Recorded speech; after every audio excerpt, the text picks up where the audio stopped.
Okay, this is a set of nasal bone reduction forceps. This is the walshamforceps and this is the Asch's forceps. The commonest confusion occurs between these two forceps, so I'll show them one at a time. This is a walshamforceps and it usually comes in a pair, one for the right and one for the left side of the lateral nasal wall. The walshamforceps has a tubing that covers the outer surface which goes towards the skin side for protecting the skin from damage, and it has an inner flatter side which goes for the mucosa. So this forceps will be used for the patient's left side.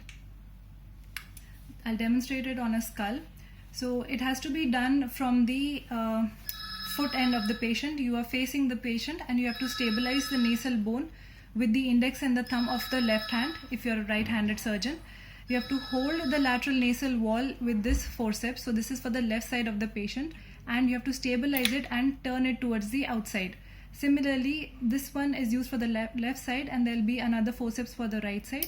So when you use it for the right side, it will turn and go like this and you have to rotate it outside. The first step is always using the walshamforceps. Once you have done the lateral nasal wall reduction, then comes in the role of the Asch's septal elevation forceps. Now the Asch's septal elevation forceps has a unique feature that there is a gap in between the two blades. Even when you close it, this gap always should be present because it avoids damage to the mucoperichondrium of the nasal septum. As you can see, there is a distinct angle in the forceps, and that is used to go along the nasal floor for bringing out the septum.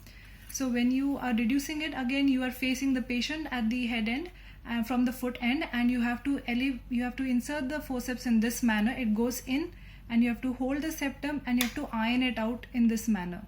So it goes down along the nasal floor and you have to pull it up and iron it out. So after reducing the lateral nasal wall, then comes the ironing out of the septum as the last step. So these two are the forceps, the walsham that comes in pair and it closes completely on approximation, whereas the Asch's septal forceps, which is angulated and it never closes completely on approximation to avoid damage to the mucosa.